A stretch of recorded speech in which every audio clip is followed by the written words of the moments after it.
Most people know the British royal family by their full names, or even just their official titles. But who are they to each other, and what are the names they go by in private company? These are the secret nicknames the royals have behind closed doors.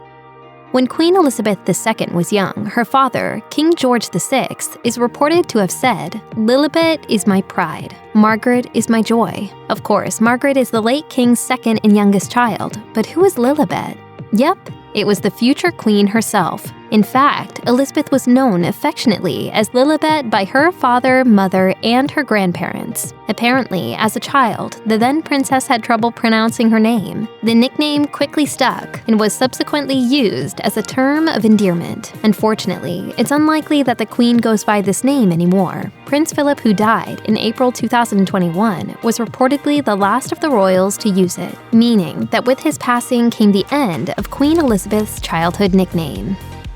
In the 2006 film, The Queen, Prince Philip, who is played by James Cromwell, calls his wife Queen Elizabeth Cabbage. Come on, move over, Cabbage. Though the film is largely fictional, the real Prince Philip was known to refer to his wife by that very nickname. Peter Morgan, who wrote The Queen, later told The Times, "I inquired in royal circles and was told on very good authority that is what the Duke sometimes calls the Queen." Robert Lacey, a British historian and the Queen's biographer, backed up Morgan's research, saying, "Yes, I've heard that is how he will sometimes refer to her. But why in the world would Philip choose to call his wife Cabbage?" Well, the prince himself never publicly explained the nickname, but The Times suggests that it could be a derivative of the French term of endearment, mon petit chou, which, when translated to English, means my little cabbage. How very French.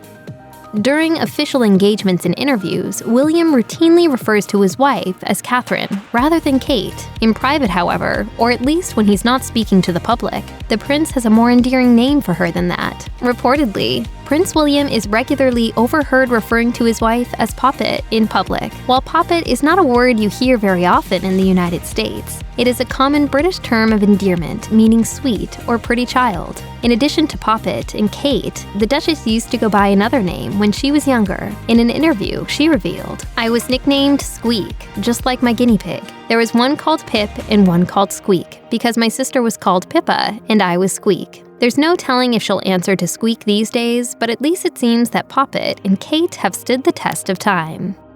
Even die-hard Royals fans probably haven't heard of Prince Fred and Duchess Gladys. You will, however, know them by their real names. When Prince Charles and Princess Diana were still to be married, the princess found out about his affair with Camilla Parker Bowles. Diana recounted the tale to her biographer, Andrew Morton, telling him that she'd found out about a bracelet her then-fiancé had made for his mistress. Morton wrote about their conversation in the late princess's biography, Diana, Her True Story, in her own words. She told him, "It's a gold chain bracelet with a blue enamel disc. It's got G and F entwined in it, Gladys and Fred. They were their nicknames." Of course, if the couple were using the pseudonyms to avoid suspicion from the princess, it clearly didn't work, painting an even grimmer picture of their relationship. The princess divulged, "He took the bracelet, lunchtime on Monday. We got married on the Wednesday." In 1996, Charles and Diana finally divorced, and in 2005, Gladys and Fred got married. Well, there were 3 of us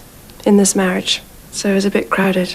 Prince Charles wasn't the only one to have earned a nickname from an affair. However, according to Princess Diana's biography, she too was cheating on her spouse, even as she criticized her husband for his infidelity. Diana reportedly had a few affairs during her marriage, but one of the most notorious was the one she engaged in with her old friend James Gilby. Between 1989 and 1990, the princess's phone calls were recorded, and some years later, her affair with James Gilby became public knowledge. And among the many details of their encounters that became public was Gilby's pet name for Diana. In the tapes that were leaked to the public, Gilby called Princess Diana Squidgy, no fewer than 53 times. According to the Cambridge Dictionary, Squidgy is a British word that means soft and wet and changing shape easily when pressed. Similar to the American word squishy. As it happens, it's also the exact kind of cutesy romantic nickname that you definitely don't want to be broadcast around the whole world.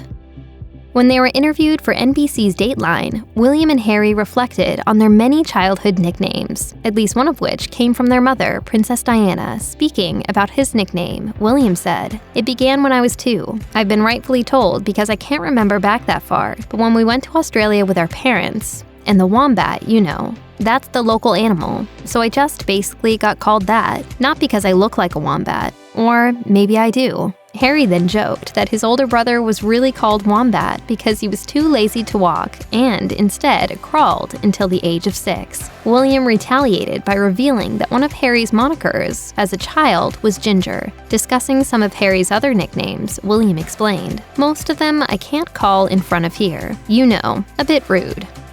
Meghan Markle and Prince Harry's firstborn, Archie, came into the world in 2019. Obviously, most media outlets and the vast majority of the public call him Archie. But it turns out that the Duke and Duchess of Sussex refer to their son by a bunch of other names. For example, in a 2020 video call with the Rugby Football League, Prince Harry referred to his baby boy as Little Man. Then, in a May 2020 Instagram video for Save the Children UK, on Archie's first birthday, Meghan read a children's book to her son. During that video, she could be heard calling him Arch. Let's go to the next page. Look, Arch. She's also been overheard calling him Bubba from time to time. Prior to their exit from social media, Harry and Meghan also referred to Archie as our little pumpkin in an Instagram post, wishing their followers a happy Halloween. Cute, no? Princess Diana's devotion to her sons was legendary, so naturally, she was bound to have a few pet names for them, and her one for Harry is particularly sweet. This nickname pays homage to Diana's side of the family, the Spencers. While neither Princess Diana nor Prince Charles had red hair, having red hair does run in the Spencer family. This, along with Prince Harry's resemblance to Diana's sister, Sarah, led to her dubbing her younger son My Little Spencer. Diana also reportedly called Harry GKH, an acronym that stood for Good King Harry. Royal correspondent Robert Jobson said in a recent documentary that the nickname probably came about because she thought he'd be better equipped for the role of king than William. That said, there's basically no way to verify this, and Princess Diana never publicly commented on which of her sons she thought was better suited for the throne of England. You can probably take that one with a grain of salt. Many people don't realize that Prince Harry's name is already a nickname. In fact, his actual given name is Henry Charles Albert David. So you can't blame the royals for wanting to shorten it a bit. Meghan Markle reportedly takes it one step further though, referring to her hubby by the short and sweet moniker Has. The world learned of this nickname when Prince Harry appeared as a guest on The Late Late Show. During the show, host James Corden took Harry's phone and called Meghan, and in their video call, the Duchess of Sussex referred to her husband as Has. Has, how's your tour ballet going? Has? I didn't know we were calling you Has now. No, you're not my wife, so... Meghan shortens Harry's nickname further sometimes, too. She revealed in the documentary, Harry and Meghan, An African Journey, that she often calls him H. You may be familiar with the name Queen Elizabeth II, but what about her alter ego, Queen Gary? Okay, so that's obviously not an official title, but it turns out that it may just have been uttered in the halls of Buckingham Palace on occasion. So how did the Queen get saddled with a nickname like Gary? Well, this is one of those adorable stories that can be chalked up to little kids having trouble pronouncing certain words. In this case, the word in question was Granny, and the adorable little tyke was Prince William. Many years ago, a guest at Buckingham Palace observed a young William crying for Gary after falling down. When the guest asked who Gary was, it was the Queen who answered. She reportedly told the guest, "I'm Gary. He hasn't learned to say Granny yet." Although Prince William has obviously become a little more eloquent since then, it's hard not to imagine that this particular nickname still gets used every now and again.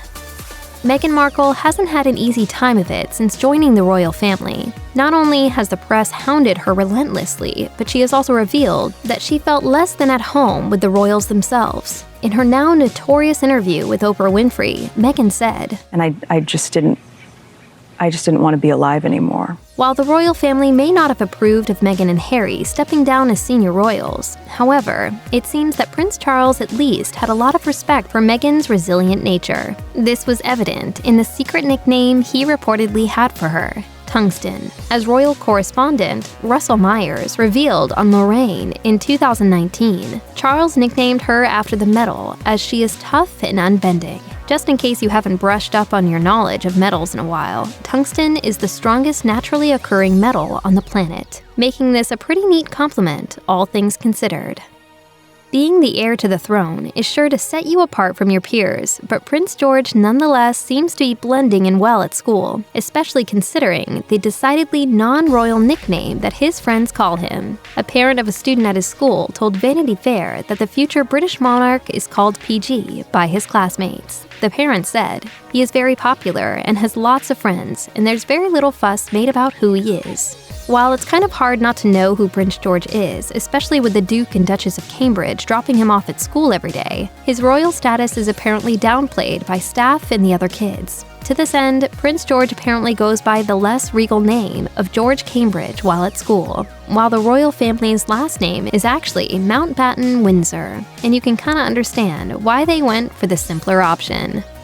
Princess Charlotte's nickname isn't exactly unique, but it is awfully adorable. Like Prince George, Charlotte's royal roots are kept relatively quiet at school, where she goes by Charlotte Cambridge rather than by her royal title. At home, however, Charlotte's name is abbreviated to Lottie. Kate Middleton let the nickname slip recently when speaking to a woman in Northern Ireland. While Lottie is a common nickname for Charlotte, Lottie is also popular as a given name in its own right. In fact, it even features in the top 100 names for baby girls in England and Wales. The name is nowhere near as popular as Charlotte itself, though, which is in the top 20 names for baby girls. And that makes sense, too. After all, there's a good chance many people are naming their little ones after Princess Lottie herself.